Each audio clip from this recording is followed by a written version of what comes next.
Good afternoon, everyone, and welcome into another episode of the GC Show. I hope y'all are doing absolutely amazing. In this week's episode, we're diving into the idea of the great harvest, how the kingdom of God and kingdom work in this world is like a great harvest, and God is calling us to the field to harvest corn. So without further ado, let's dive right into it. So for this week's episode, we're actually going to dive right into our passage to get things started. It is Matthew chapter 9, verses 36 through 38. And it says, "When he saw the crowds, he had compassion on them because they were confused and helpless, like sheep without a shepherd. He said to his disciples," this is Jesus speaking, by the way, he said, "The harvest is great, but the workers are few. So pray to the Lord who is in charge of the harvest. Ask him to send more workers into the fields." So you know what this verse is telling us is that in this world, there are many lost people. You know, there's going to be more people in this world who don't know Christ than do know Christ. And that's why he talks about the harvest is great. You know, there's so many people in this world that don't know Christ. There's many people that are lost in this world, and we are called to join that harvest and point people toward Christ. Now, an important thing to point out is in verse 38 where Jesus says, "Pray to the Lord who is in charge of the harvest and ask him to send more workers into his fields." Now, the reason why Jesus says this is because with there being over 8 billion people in this world, it is not physically possible for any person to go out and reach every single person in this world. So what God is telling us, or what Jesus is telling us to do here is he's saying to pray and ask God in those areas that you can't reach, to pray that there would be people that he would send to those areas that would reach people that have never heard the gospel before, that he would send people to reach those people. Now, when it comes to the harvest, you know, Jesus said there's many lost people, and you may be that person, you know, may have clicked on this episode because you want to know more about Christ, you know, you want to know more about Christianity and who Jesus is. You know, you may be considered the lost person.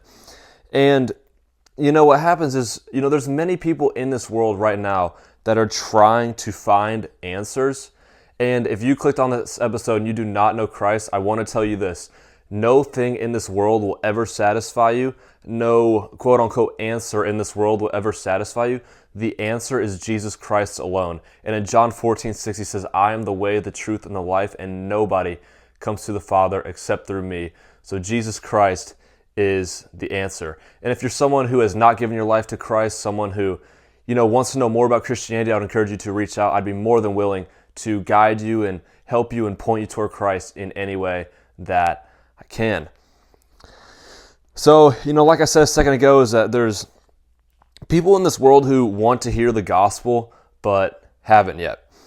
Now, one situation that we've seen recently is, you know, the Charlie Kirk assassination.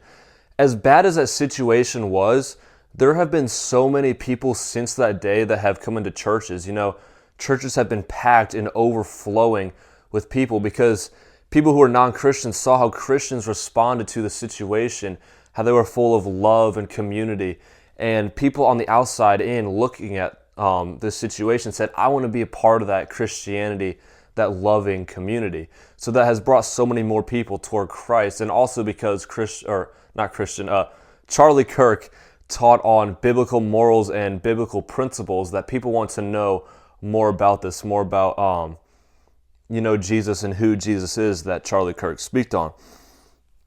And you know, part of that too is like in this world with all this evil, the Charlie Kirk assassination being an example, people are starting to wake up and see all this evil that is going on in this world, and that internal alarm is going off. You know, it's that siren with the red light. Wee-oo, wee-oo, it's going off.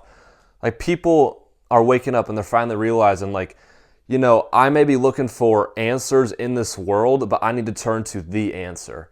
You know, things in this world won't satisfy, but Jesus Christ will satisfy and fill your life with so much purpose. And people are finally starting to wake up and realize, and they're looking at this evil in this world and saying, "Dude, like I have a loss for hope. Like, I'm so confused. Like, nothing makes sense in this world anymore." So people are turning to Christ and turning to the answer, saying, "You know what? If I can't put my hope in anything in this world, I'll put my hope in Jesus, because I've heard that he never fails, and he will never fail." That is true, by the way. You know, like I said, people are tired of being lied to, and tired of the things of this world that will never satisfy, like drugs, money, sex, and many other things in this world that won't satisfy. And people are turning to Christ, who will forever satisfy you and, fill you with so much more than anything in this world ever could. Now, when it comes to going back to the verses, the great harvest, I don't know about you, but whenever I hear the word harvest, I think of a cornfield. And the task at hand when it comes to the great harvest, in my mind, is it's like a cornfield that is the size of the United States of America. And the task is to go harvest every single piece of corn. And I kind of have an example with that. It's kind of a funny example, but it was the first one that popped into my mind whenever I was making the outline for this episode. For those of you guys who are playing Roblox, who ever have played Roblox, or have ever heard of Roblox, there's a couple of games. There's like factory tycoons and stuff where you build factories and like make money and stuff, and then you keep upgrading your factory and all that. And what happens is you have a conveyor belt, right? And your conveyor belt is like producing stuff. You're making a little bit of money. Eventually you make enough, and you buy a second conveyor belt, and then your work goes twice as fast, right? And then eventually you buy a third, a fourth, a fifth conveyor belt, and your work just exponentially gets quicker and quicker. And when it comes to the great harvest, the workers of the kingdom of God are kind of like that. When more people join, the kingdom work multiplies. And whenever more workers are getting to work for the kingdom of God exponentially increases and helps that harvest to be completed at a better rate. Now, it's going to be very difficult for every person in this world to ever hear the good news of the gospel of Jesus Christ, but the goal is to point as many people toward Christ as we can and bring as many people to heaven as we can with us. So kind of with that example is, each person's kind of like that conveyor belt. Whenever everyone joins the harvest and gets into the field, because one person can't do it all by themselves, it helps the work to go a lot quicker. Even if just one more person seems so little, it can make such a huge impact and such a big difference, adding even just one more person to the work. And that person could be you. You see, because as Christians, when it comes to this harvest, we are all a team. We're all working together to harvest all the cornfield that is the size of the United States of America, which is an analogy for the harvest being like the cornfield are the people, and we're trying to harvest people by bringing them toward Christ. Now, another thing I want to point out is that you may not know how to harvest corn, but when God calls you to the field, He'll give you a sickle and a bucket. Now, if you don't know what a sickle is, that's exactly the point, because God might be calling you to a field or a mission that you might have no idea about or not be prepared in any way, shape, or form for that thing. But whenever you take that step of obedience and do that thing that God is calling you to do, He's going to give you everything that you need exactly how you need it for whatever He is calling you to do. Something I like to say all the time on the GC show, and it will always stand, is that God doesn't call the equipped, but instead He equips the called, meaning that you may not know exactly what it is that God is calling you to, but He will always provide you with everything that you need. Now, a problem that I see what happens is that people join Team Jesus, right? People give their lives to Christ, but then they look around at all these pastors who are preaching the gospel, missionaries who are taking the gospel to the end of the earth, and then they look at people like Forrest Frank, for example, in the music industry, who is just changing the music industry and pointing so many more people toward Christ with music. And then what happens is they look at these people who are doing great work for the kingdom of God on a big stage and saying, oh, look, they're pointing people toward Christ, I don't have to do anything, and then just kind of sit back, relax, and enjoy the show. But the truth is with that is that these big pastors, missionaries, they don't live in the same house as you. They don't have the same job as you. They don't go to the same school as you. They don't live in the same family, don't have the same friends, or they don't even play on the same sports team. Right? The point I'm trying to make there is that they may be reaching all these people, like the example with the cornfield. They may be harvesting a lot of corn, but there are still areas that they cannot reach, and that is exactly where God is calling you to. Now, the important thing to remember is that God has a purpose for everyone and everyone's story. I like sports analogies. I'm going to bring them up anytime I can. And the analogy I have for this week's episode is, it's a baseball analogy. You know, the workers for the kingdom of God is kind of like the defense on a baseball field. And all the attention is usually on the pitcher, right? And the pitcher, or the pastor, is like the pitcher. You know, he's the one who it seems like is getting all the attention.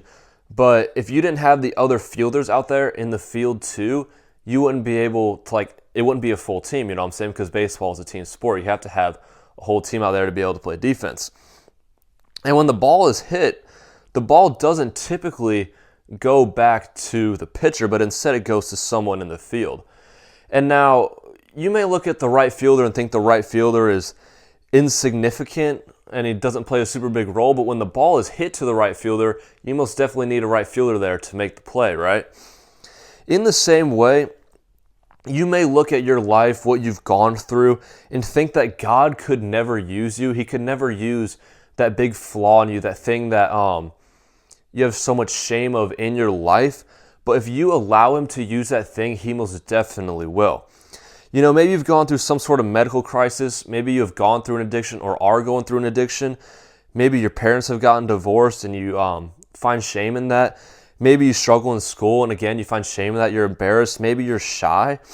You know, God can most definitely take those things in your life that you are ashamed of, the things we deem as ashes, and he can turn those things into something beautiful.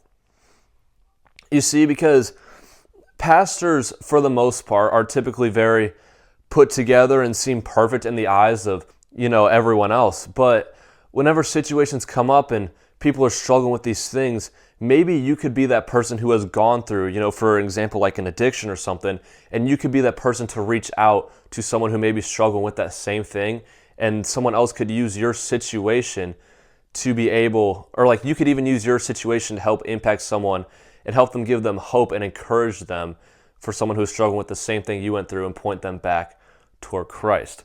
That's what the example is, kind of being like, oh, the right fielder, you may be that right fielder that may seem insignificant, but you could play such a big role and have an impact so big on someone's life that you may have no idea. So God can use you for anything.